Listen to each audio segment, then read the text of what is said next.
जय हिंद कैडेट्स। तो ये है leadership video part 2।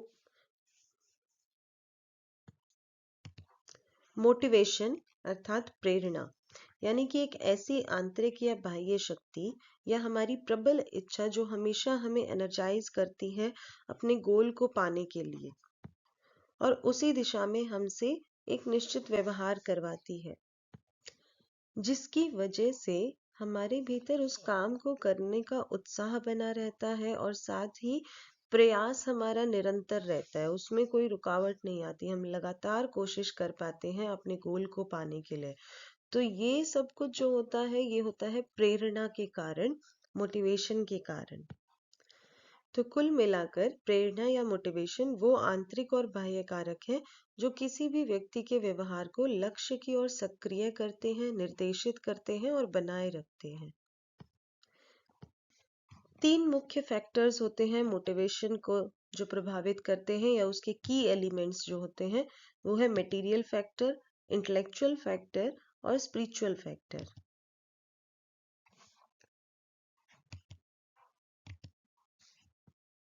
As we can see, motivation is the commitment that makes a member accomplish a task regardless of the situation or cost.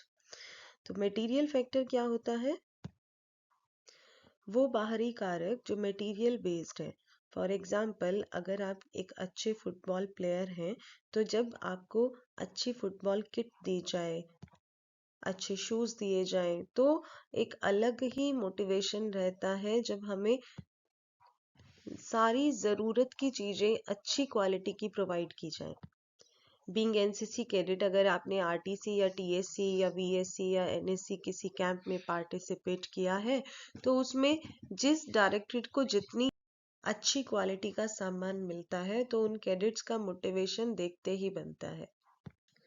फिर आता है intellectual factors, बौद्धिक कारक, जहाँ मटेरियल फैक्टर वीक पड़ जाता है। भले ही हमें सामान अच्छा मिले या ना मिले, हम व्यक्तिगत उदाहरण लेते हैं और व्यक्तिगत रूप से स्वयं ही प्रेरित रहते हैं।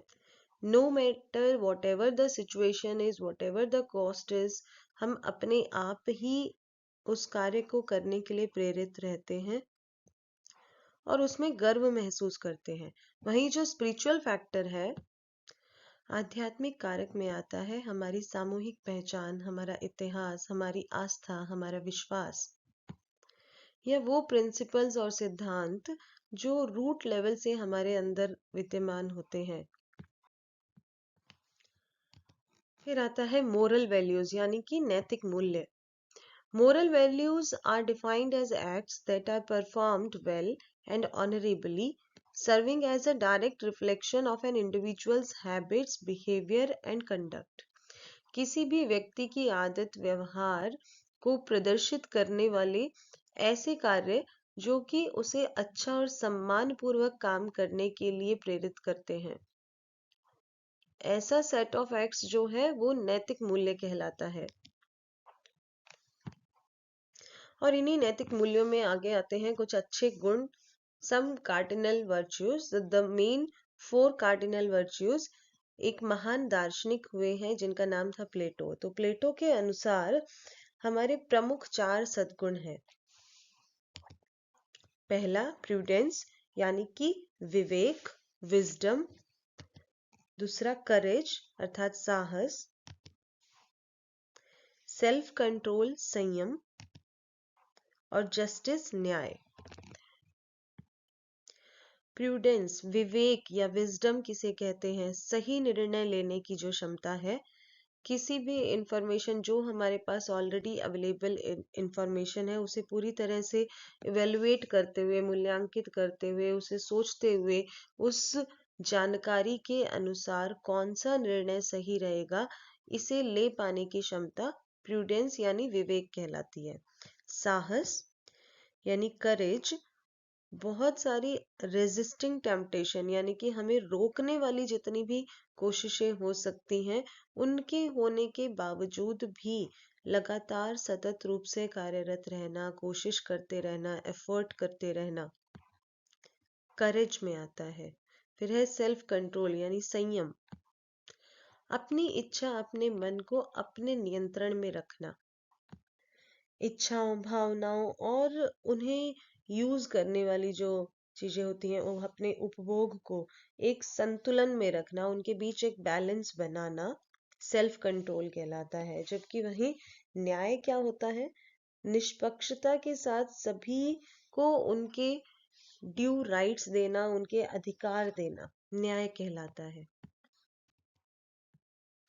तो प्रैक्टिस करते हैं कुछ questions. Motivation is the commitment that drives a member to, जैसा हमने पढ़ा, to accomplish a task. Answer is B. Second, a motivated member accomplishes a task regardless of the cost or situation. बिना किसी परिस्थिति या कीमत के बारे में सोचे लगातार अपने कार्य को पूरा करने की कोशिश करना मोटिवेशन होता है। How many primary factors of motivation are there? तो यहाँ पर 3 प्राइमरी फैक्टर हमने पढ़े थे, 3 कारक। Next is material motivation factors include pride, resources and equipment, faith, group identity. तो जैसा हमने पढ़ा, फर्स्ट जो है मटेरियल फैक्टर, उसमें रिसोर्सेज और इक्विपमेंट्स आते हैं। Next, intellectual motivation factors involve personal example and pride, सम्मान को शामिल करता है intellectual factor. Next, spiritual motivation factors involve group identity and faith.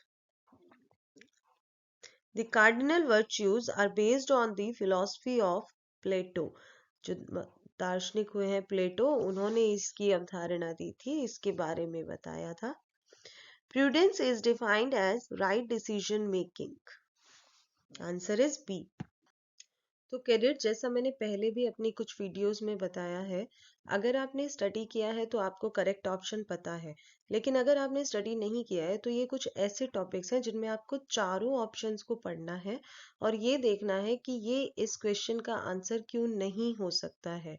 तो नहीं चुनने के बाद आप सही उत्तर को आसानी से चुन पाएंगे। इसी के अभ्यास के लिए कुछ और क्वेश्चंस हैं जिनमें हो सकता है हमने वर्ड्स को घुमा फिरा के कुछ रिपीटेड क्वेश्चंस भी पूछे हो, तो देखते हैं, जैसा पहले भी हमने कई वीडियोस में ऐसा किया है। Let us practice some more questions. In the context of cardinal virtues, courage is defined as staying the course. Next is self control involves the mastery of heart and mind. The virtue of justice involves giving every individual their due. उनके उचित अधिकार देना न्याय कहलाता है। Resources and equipment are part of which motivation factor? देखो, मैंने कहा था ना, कुछ हो सकता है रिपीटेड या अलग लैंग्वेज में हमने पूछा हो। As we studied, material factor includes resources and equipment. Personal example is an example of intellectual motivation.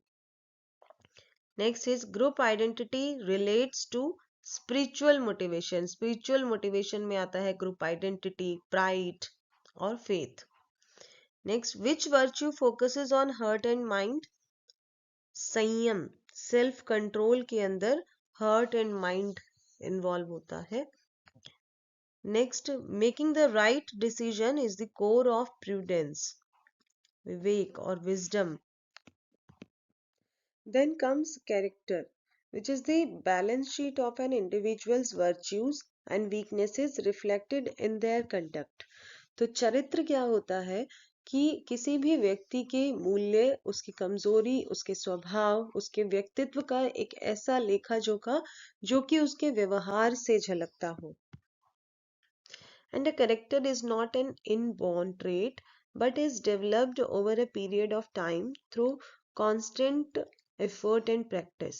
तो चरित्र कोई जन्म से लेकर पैदा नहीं होता, बल्कि उसे धीरे धीरे विकसित किया जाता है, उसे बनाया जाता है, एक अच्छा चरित्र निर्माण किया जाता है लगातार एफर्ट्स, प्रयास के जरिए और अभ्यास के जरिए।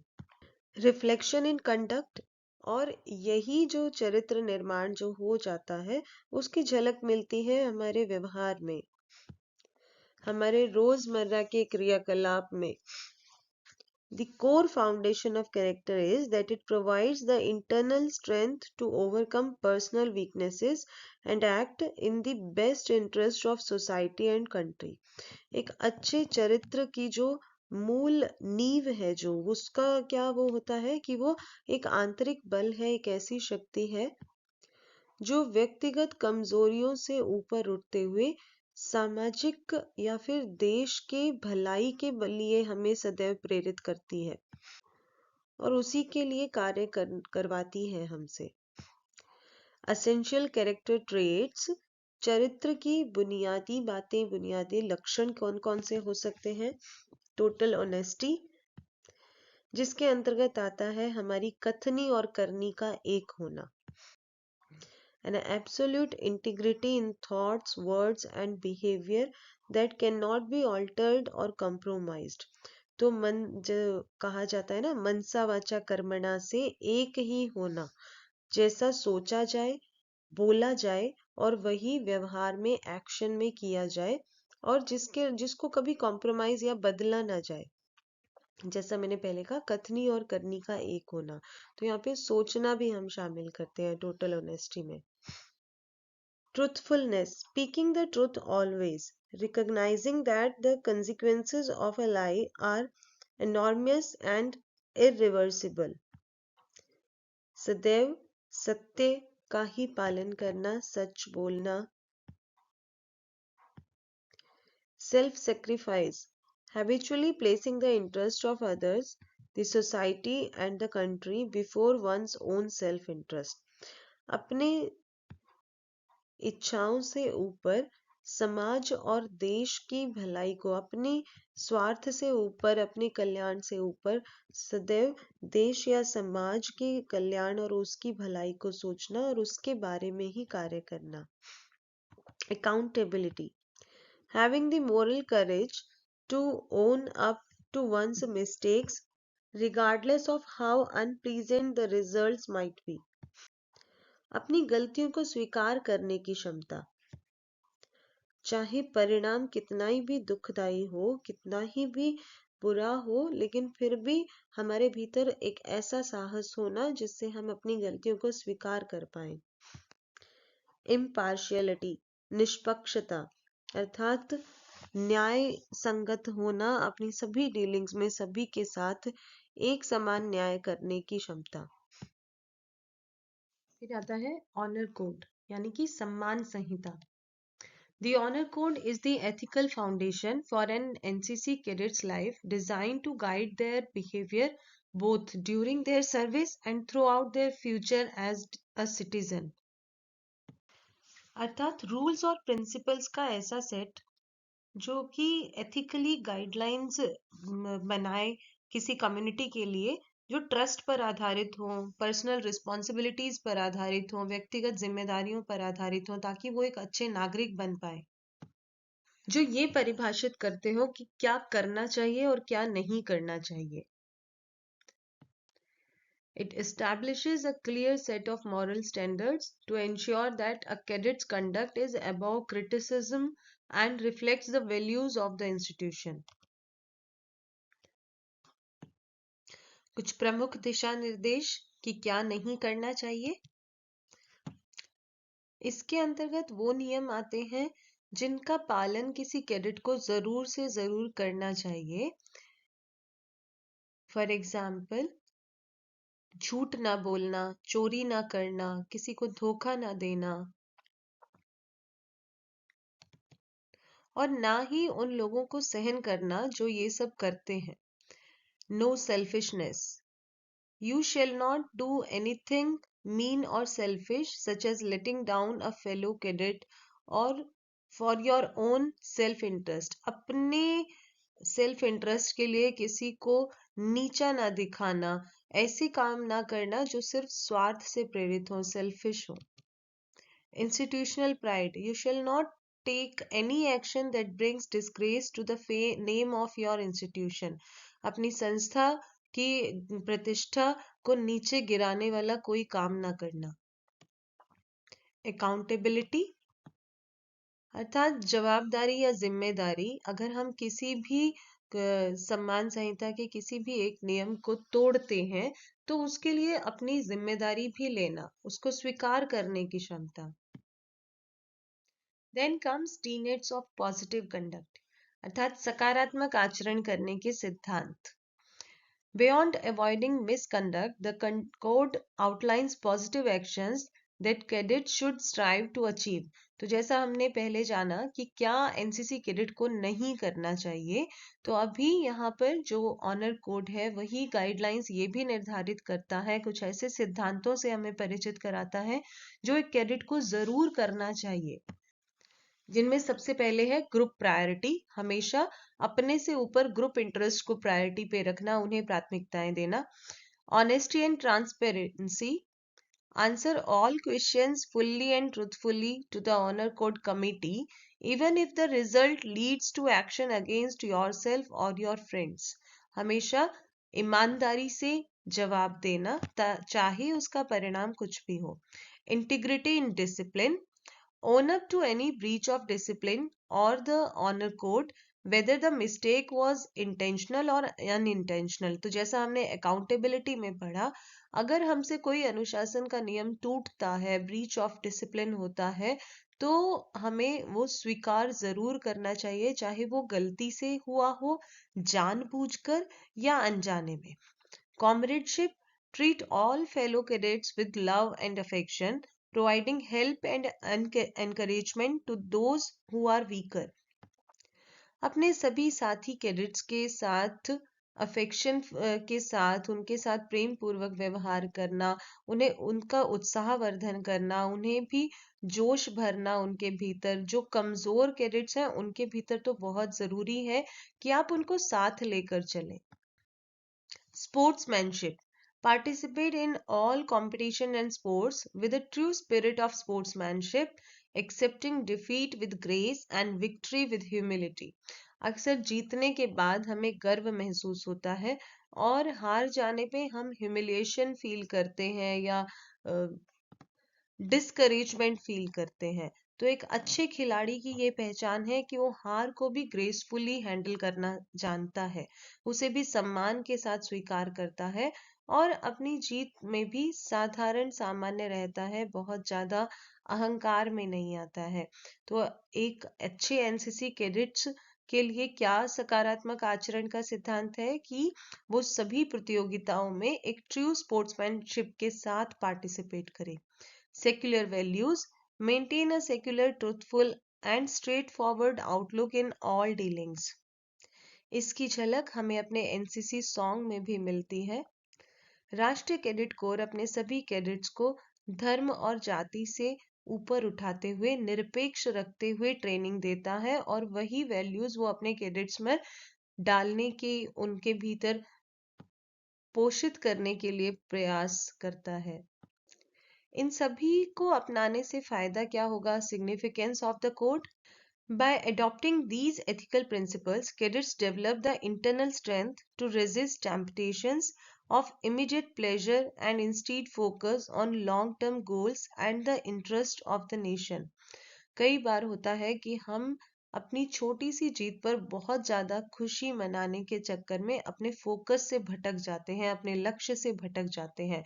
तो इन सभी बातों को ध्यान से अगर हम फॉलो करते हैं तो ये सभी जो नैतिक सिद्धांत हैं एक कैडेट के भीतर ऐसी आंतरिक ऊर्जा या शक्ति का विकास करता है जिससे वो इमीडिएट प्लेजर्स और जो भी चीजें उसे अपने लक्ष्य से भ्रमित करती हैं, ऐसी छोटी छोटी खुशियों में जिसे कहते हैं ना उछलना, उससे बचाता है और अपने लॉन्ग टर्म गोल्स को अचीव करने के लिए हमेशा उसे अग्रसर रखता है। So, what is a character? Character is described as the balance sheet of virtues and weaknesses. A person's character is reflected in their conduct. उसके आचरण से झलकता है उसका चरित्र। Which character trait involves placing others' interest above one's own? Self-sacrifice. आत्मत्याग, आत्म बलिदान के जरिए हम अपने कल्याण, अपने स्वार्थ, अपने इच्छाओं के ऊपर अपने बाकी ग्रुप के उनको देखते हैं। Which of the following is a key character trait? Owning up to mistakes, अपनी गलतियों की जिम्मेदारी लेना। The honor code is described as the ethical foundation for a cadet's life. किसी भी कैडेट के जीवन का नैतिक आधार स्तंभ है honour code. What is a core mandate of the honor code? You shall not lie, steal or cheat. अभी ऐसे तो और भी बहुत सारे mandate of the honour code है, बहुत सारी जरूरी बातें हैं, अच्छी बातें हैं जो हमें ऑनर कोड में सीखने को मिलती हैं, पर जैसा मैंने पहले कहा, now see all the other options which can not be the answer of this question. You shell always win, ऐसा ऑनर कोड नहीं सिखाता। You shell follow the majority, ऐसा भी नहीं सिखाता। You shell work for your self, ऐसा बिल्कुल नहीं सिखाता। तो एक जो इस ऑप्शंस में से है वो है you shall not lie, steel और चीट।